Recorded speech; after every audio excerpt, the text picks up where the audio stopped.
Well, folks, Magnus Carlsen has done it again. He has proved himself to be the strongest Blitz and Rapid player on the planet, successfully defending his World Blitz Championship title today, scoring an incredible 7 out of 9 points in the second and final day of the Blitz portion of this tournament.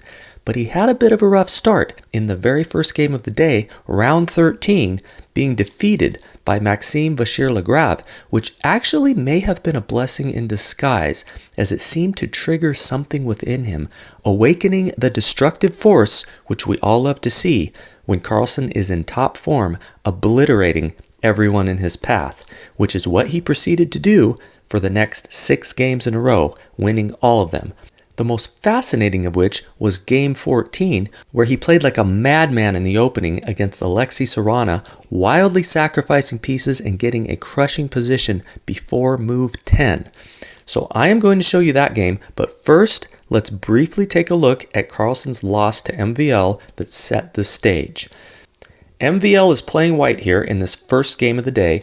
We have a Sicilian defense from Carlsen, and we go into a Sveshnikov variation with some unusual moves. An early knight to d5 from MVL, knight takes d5, e takes d5, and now an early advance of the a pawn, which Carlsen did not know how to correctly deal with. He just ignored it. Knight to g6, and after a5, Carlsen really needs to play a6 here and get that knight out of there, but instead, for some reason, he went with bishop to e7.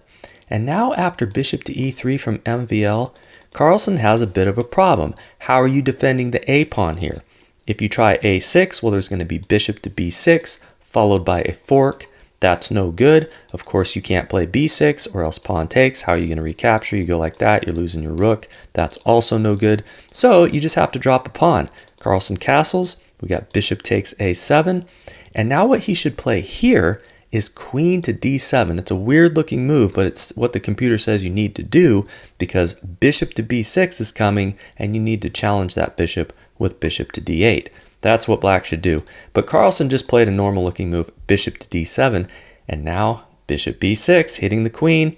Queen doesn't have a lot of safe squares, goes to c8, but here comes the rook to a3 looking to come to c3, and that's going to be very bad. Carlsen knows he needs to get some of these pieces off the board, so he takes on b5, giving up the bishop pair. Bishop takes b5. Now he tries to challenge the bishop with bishop to d8. Bishop takes d8, rook takes d8. And from this point, MVL does not play perfectly, so Carlsen is able to get some activity. He gets his queen into the white position to b4, and then he gets his knight involved with knight to f4. We have a rook to e1 from MVL, and here Carlsen misses his big chance to possibly save his game. He misses this tactic, knight takes d5. Of course, if you capture the knight, the bishop on b5 falls. Instead, he goes for queen to d2, looking to come in to d3 with his knight. Looks nice, but MVL plays correctly. King to f1, just looking to kick with rook to e2. We got e4 from Carlsen, adding some protection to the d3 square where he still wants to plant his knight, but now queen c1, offering the queen trade, which Carlsen accepts. Queen takes, rook takes, thinking he's got something with knight to d3, but MVL finds a nice way to simplify the position. Rook takes d3. Maybe not objectively the best move on the board, but practically it's a winning move and it simplifies. After e takes d3, he's going to just start pushing these queenside pawns. He's going to round up the d pawn.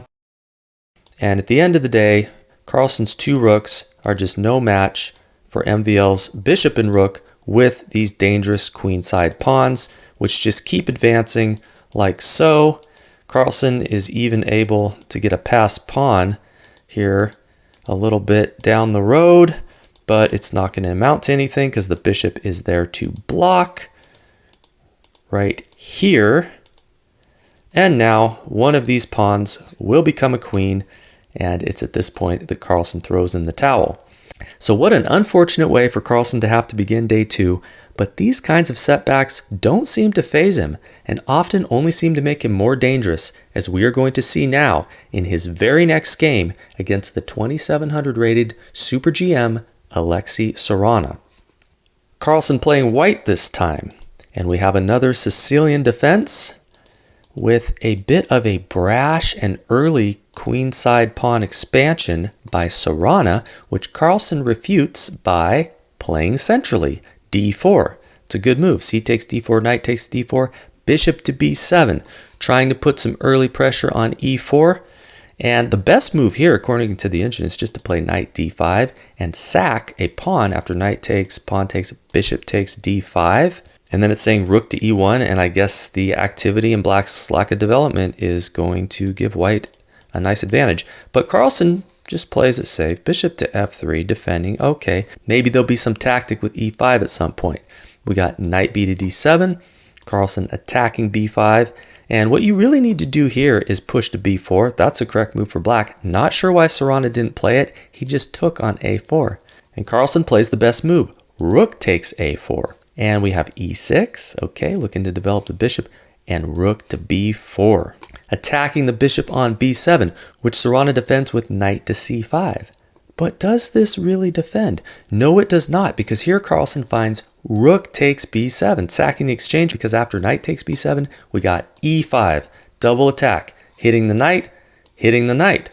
So what are you doing here? Well, you can put the knight in the way, but after knight takes, pawn takes, and bishop takes, you're attacking the knight, which is pinned to the rook. How are you defending as black? You play rook to b8, rook to a7, you're going to run into a fork with the queen and rook. So let's say something like queen to b6. But here white has multiple winning moves. You can play e6, that's winning. You can throw a check in first.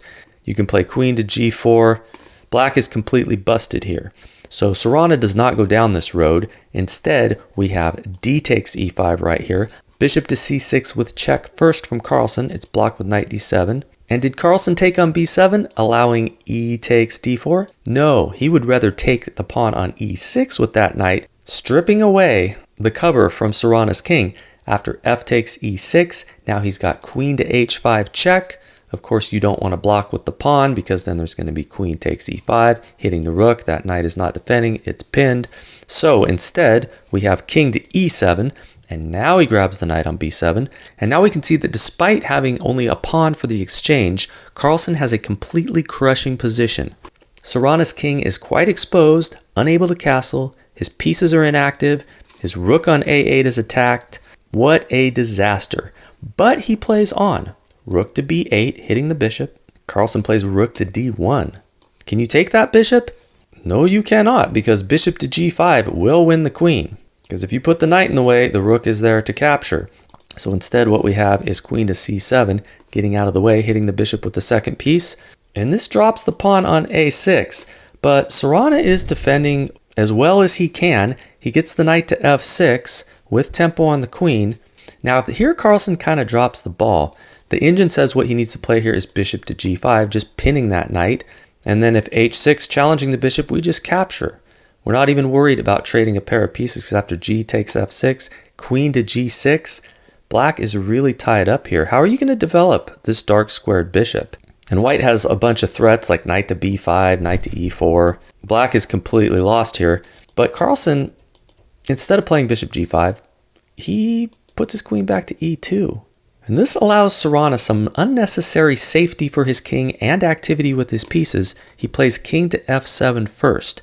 Carlsen is probably still winning here, but Sarana now has some hope for survival. After all, he does have the exchange for Carlsen's extra pawn. So Carlsen really needs to play aggressive and try to exploit Sarana's weak king and lack of development while he still can. He plays knight to e4. It's a good move, looking for knight to g5 check. Sarana doesn't want any of that nonsense. He takes the knight. We have queen takes e4, bishop to e7, and now bishop to d3. Re-centralizing the bishop, rook to b4 attacking Carlsen's queen. He has the check on f3, and now bishop to f6. And at this point, Carlsen really begins to go wrong. Before I show you the plan he came up with, let me show you what the engine says is the proper technique for white here. Bishop to e4 to start with. Black should play h6 to safeguard that pawn so this rook is not tied down to defending it. And now there's a check from the queen. King goes to e7, and now b3 with a nasty threat of bishop to a3, which would pin the rook to the king. So you want to move the rook to d4 so that after bishop a3 check comes, the king can safely go to d8. But now white can just exchange on d4. E takes d4, And now bishop to b4, threatening this, pinning the queen, defended by the queen over here. And white has a lot of activity here. The black king is far from safe, and it's going to be really hard to get this rook into the game. So white is definitely the heavily preferred side, despite being slightly down in material, though black does have some hope for survival if he defends perfectly. Now let's contrast this line with what Carlsen decided to do back here, where he played c3. Hitting the rook, okay, rook goes to a4, now bishop to c2. Just trying to play safe and solid. But this gives Sarana a chance to get active with his pieces, rook to a1. It seems Carlsen's plan is just to keep this bishop on c1 for a while and try to make something happen with the rest of his pieces. But now it's far from clear that he actually can win by force. g3 is what he plays, though. It's a good move. He wants to get his king off that back rank. Rook to d8, getting active. Carlsen doesn't want to trade pieces. He moves the rook to e1. We got h6, okay, safeguarding that pawn. Now king g2, tucking his king away on a safer square. Queen to d7, and now h4. Carlsen just playing safe and solidly, waiting for his chance, but Sarana is defending well. King to e7, getting out of the way of any queen to h5 check down the road. We have bishop to e4. Now Carlsen's getting more active with that bishop, but it's not as effective now. We got queen to b5. That's a great move. It's controlling the c4 square, so the pawn can't be pushed there right away. And now Carlsen, realizing that he just can't sit around and wait forever, decides he needs to do something and comes up with a provocative idea. He plays g4, just dropping the pawn on h4. Why would you do that? Well, because now you have bishop to g5 with check, meaning after the bishop is captured, there is a discovered attack by the rook. Rook takes a1, and here the position, according to the engine, has petered out to a dead draw. If Sarana plays queen takes b2, which he does not play. I guess he was afraid of rook a7 check, thought that would do something, but the rook can block, and white has nothing. You can go to a8, try to come in with the queen, but the rook can block again. Despite black's horrible pawn structure, he should be able to hold this. But Sarana did not play that, and instead went for this move rook to d2, thinking that he had something, because how are you defending this f2 pawn as white? Well, you're not, because you have something a lot more dangerous. You have the move Carlsen played next, rook to a7 check. And where is Sarana's king going? To d6?